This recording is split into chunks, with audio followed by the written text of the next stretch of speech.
I was at my grandmother's house, helping my grandmother move furniture around. She became my mother figure after the death of my mother when I was a young child, and I had been staying with her ever since my car accident. My grandmother helped nurse me back into health, so I made an effort to alleviate her of any and all physical tasks. I felt it was the least I could do. It was in the attic, when I accidentally knocked over a box. The box was filled with VHS tapes, with the farthest dating back to 1990. All that was written on them was the year. There was a TV in the attic as well, because we used the attic as more like a functioning room than a storage space. So I decided to play the oldest tape. I expected to see happy memories, home videos, scenery, anything other than this. The video starts with whoever is holding the camera, filming a woman sitting alone at a small table at a coffee shop. She's reading. The camera was zoomed in on her hair glowing in the light. Fixed. The tape then skips to a new setting, in what looks like downtown Chicago somewhere. I can see the back of the same woman from before, walking down the street, oblivious to the person trailing and filming behind her. The sky is now a dark gray. I can see lights from passing cars glinting off her shiny boots. The camera is clambering and rubbing up against the jacket of the cameraman. He or she's not far from her, but is far enough away to show that he or she's not with her, clearly stalking her. The scene lasted maybe 5 minutes of the monotonous walking until it shifted to the woman now bound and stowed in the trunk of a car. She was taped up, unable to speak. All I could hear was the sound of heavy rainfall accompanied by her screaming and crying. Her muffled panic broke my heart in two. My spine became frozen. I couldn't open my eyes any wider. Any moment the film could shift to something so much more grotesque, so morbid, so life-changing, and I could do nothing but watch in horror. I saw a black-gloved covered hand sprout from behind the camera, slam the trunk door closed, trapping her inside. It's now clearly night. The next scene skips to the woman, now beaten and bloody while tied to a chair. The location looks to be a warehouse somewhere. The only light coming from a single fluorescent bulb above the woman, illuminating pools of crimson red blood at her feet. The camera is steadily held, so much that it seems to be propped up by a stand. I can hear the poor woman moaning in pain underneath the tape covering her mouth. I can also hear something shifting around on the concrete, like someone adjusting their stance. It seemed manic. I could hear clambering of metal like tools being packed or unpacked from a bag. My stomach now fully turned. The stalker then walks into frame, showing only his back. His head was completely covered in a balaclava. He carried a blade in his right hand. My heart completely halted. The stalker held her drooping head up, tilted her face upward, and began to slice her throat from her left ear all the way to the right. She squirmed and gargled in her desperate and useless attempt to survive. I had never seen so much blood in my life. The killer then takes off his mask and stares into the camera, flashing a toothy grin. The film then abruptly stops. I was held in place by my now shot nerves. My blood slowed into stillness, completely discoloring my body into an almost corpse-like white. My grandmother was watching me. She, shakingly, tried to console me from across the room, struggling to form words through the river of tears streaming down her face. She said she didn't want me to ever be reminded of who I was before my accident. I'm from Connecticut. I was in a long-distance relationship with a girl from Georgia, and would often make road trips down to visit her. I don't really mind. I love road trips. I've driven across the United States and back, all on my own. There's just something about traveling the highways of the US by yourself that's just so freeing. To save money, I would sleep in my car. It's not so bad. It's basically camping in a metal tent. Makes you feel like you're really roughing it. I just recline the seat back, keep the key in the ignition just in case, and doze off. No, I don't put anything up to block the windows for privacy. Maybe I should have. The trip down south is a comfortable 2-day drive. My stop would usually be somewhere along the Virginia-North Carolina border, so for my previous trip, that's exactly where I stopped that night. Rest stops were often less trafficked and thus quieter than truck stops. Normally I would have stopped at a Love's, but I was so tired that I settled for the first rest stop I saw.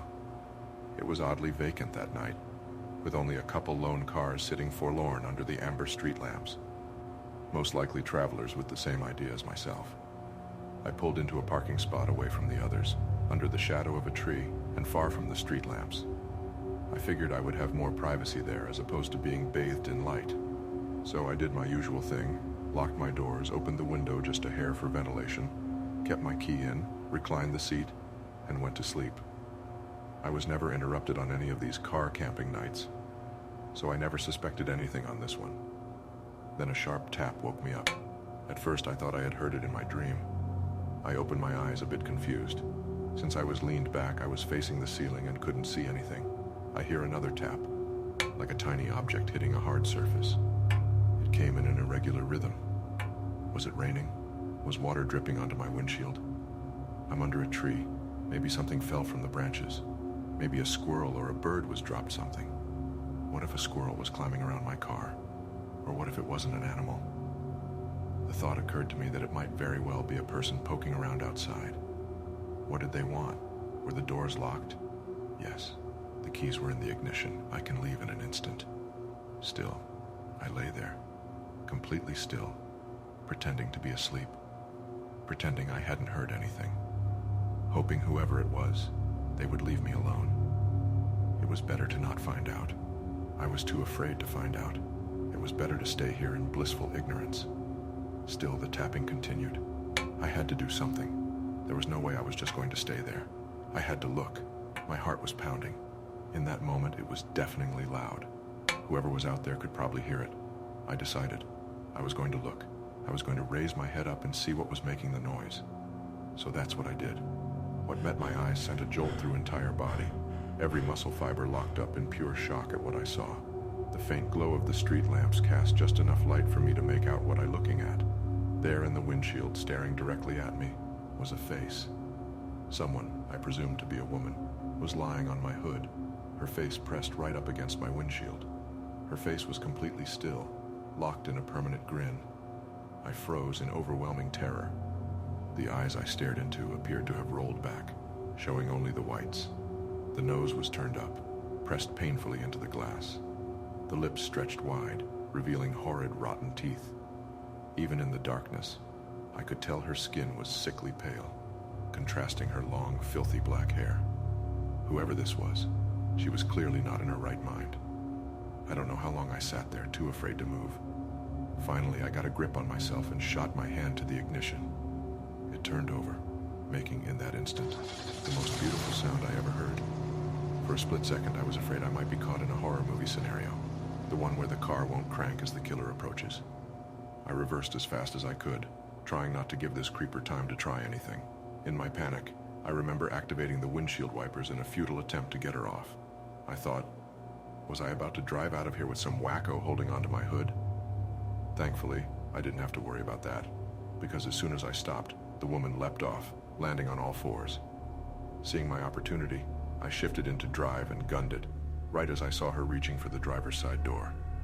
With my foot on the gas, I sped out of the parking lot. Behind me, I heard her let out a piercing shriek like that of an animal. I looked in my rearview mirror, and for a split second I thought I saw her chasing me, running on all fours, her black hair swinging wildly around her. I couldn't get a good look as I rounded a curve in the road leading out of the rest stop. If this ever happens, don't answer the door, hide, lock everything, and never look into their eyes. I know that this sounds like the kind of advice to anyone left alone in the house at night, but this is different. It started a week ago. I was in bed. It had just turned 1 a.m. I was scrolling on my phone while my wife Steph was asleep. I suddenly had a notification pop up at the top of my phone. Anyone with a video doorbell will be accustomed to this. Motion detected. I normally ignore it as it was either a car coming down the road or a person stumbling back home after a night out. Then the doorbell chimed. The notification followed. There is a person at your front door. I opened the app. There, sure enough, was a young woman standing, clinging onto my doorframe. I answered, "Hello, can I help you?" She came back immediately. "Please let me in. Someone is chasing me." I told her to stay where she was, and I would call the police. I heard her again. "Please let me in. He's going to hurt me. Please hurry." At this point, my wife woke up. She asked me what I was doing. As I put some clothes on, ready to go downstairs, I said there was a woman at our door begging to come in as someone was chasing her. I was about to dial for the police when Steph opened the app. She said, "Babe, no one is there." We looked back on the motion history. Both notifications were logged. I opened the first one, nothing but our front porch. I proceeded to the other notification where someone had pressed the doorbell. There was my front porch, shrouded in darkness, but this time we could hear only my voice. Of course, there was no response to my questions. I thought to myself, was I going crazy? My wife said it was late. I must have been half asleep and my mind was playing tricks on me. Even if that was right, it still didn't explain why we got the notifications. The next night, we both sat binging a Netflix show in our living room. We must have lost track of time as it was nearly 1 in the morning. I went to check the back door was locked when my phone buzzed. I asked Steph whether she had the same. She had. I opened the app just as it notified me that someone had pressed the bell. We both quickly opened the live view, stood at our door, a child. The young boy must have been no older than 8. The camera was in night vision, which was black and white. The boy's face glowed, eyes piercing through my screen. I once again answered, "Hello, can I help?" The kid looked up at the camera. "Hi, my daddy broke down just up the road and his phone is dead. Can you please let me in? I need to use your phone." Me and Steph looked at each other. She shook her head at me. I replied to him, "I can call someone out for you, or maybe the police can help." The boy then seemed to turn. His voice now had anger to it. "Open the door, I need help. Are you really going to let me stay out here all alone?" His story had changed. I went back after swallowing my own fear. "Stay there, I will get help." This time I called the police. They came around 20 minutes later. By this point, no one was around. We had seen the boy walk off around the corner 5 minutes after I had got off the phone. The officers checked our road and the surrounding area. They found no people, not even the odd car driving around. We both tried to show them the app, but obviously there was nothing there. The 2 officers were understanding and seemed to believe us. They gave us the department's direct number and told us to call them if anything happens again. We went to bed that night scared and confused. We didn't understand what or why this was happening to us. The next day, we decided to get an early night. We made sure everything was locked and the house secure. We both fell asleep early. I was woken up at just 1 a.m. to the sound of 2 sets of buzzing from my phone. I ignored these. I just rolled over and went back to sleep. When I looked at my phone in the morning, I opened up the doorbell app. The video playback showed nothing, but I could hear scratching for about 2 to 3 seconds after the apparent press of the bell. I went downstairs and checked the door. 3 sets of 4 deep scratches went down my front door. The anxiety hit me like a tidal wave going throughout my body. I now feared the night ahead of us. 2 nights ago, we both had decided to stay up. We were going to put an end to this. We were on edge in our own home, and it just wasn't right. The minutes drew closer to that damn time, 1 a.m. Then right on schedule, the notification started. I opened the app. Now stood there one of the policemen. He was one of the officers that was with us the other night. I thought it was strange. It caught me off guard. Steph said that she will look out the window upstairs. We had both said earlier that one of us would look out the window to confirm if someone really was there. I answered the door. "Hello, officer. Can I help you?" He looked into the camera. "We have an update on the problem you have been having. Can you please open the door?" I felt a sense of confliction come over me. This didn't feel right. I had watched enough police programs and dramas to know they usually have to report to places with another officer. The lack of any police cars also unnerved me. "Sorry, officer. I'm sure you can understand the reluctancy to open the door due to our situation." He snapped back. "It's fine. I am an officer of the law and instructing you to please open up. I need to come in and update you." Now I knew something was wrong. His whole demeanor was now completely different to when we spoke 2 nights ago. I watched as his head looked upwards. I heard my wife scream the words, "Oh my God, his eyes. What the hell?" I rushed up the stairs, my feet slipping as I ran. I saw Steph, but she looked petrified. She stared at me blankly and said, "You need to let him in. He will help us." I uttered back, struggling to catch my breath, "We can't. You know we can't." "What did you see? What was wrong with his eyes?" She tilted her head at me. Her eyes began to roll upwards. "Let him in?" Her tone started to change. It was turning into a gravelly, rasping voice. her face now full of anger as she screamed at me, "Let him in now." I grabbed her and shook her while shouting, "Steph, listen to me, snap out of it." She looked back at me, dazed and confused. She said wearily, with tears in her eyes, "I want to go to bed."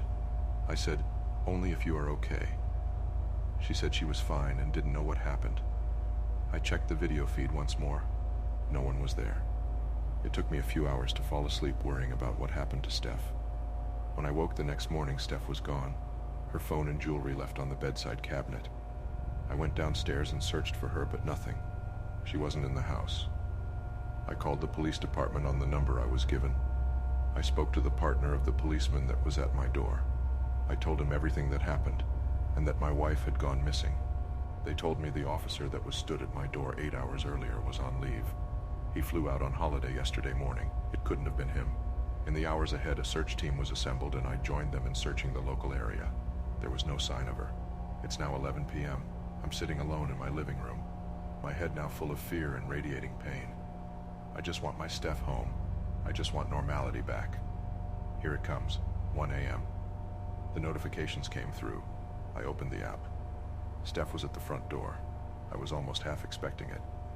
I said, "Where were you, honey?" She looked into the camera. "I was taken, but I escaped, and I'm here now. Let me in, and I will tell you all about it." I took a deep sigh. "Okay, I will be there in a minute, babe." What can I do? She is my wife. I have nothing without her. I wrote all of this throughout this evening, hoping for some sort of closure, maybe even a happy ending to this horrible experience. I guess now it will just be a piece of evidence on what happened to us both. I need to go answer the door now. My wife is home.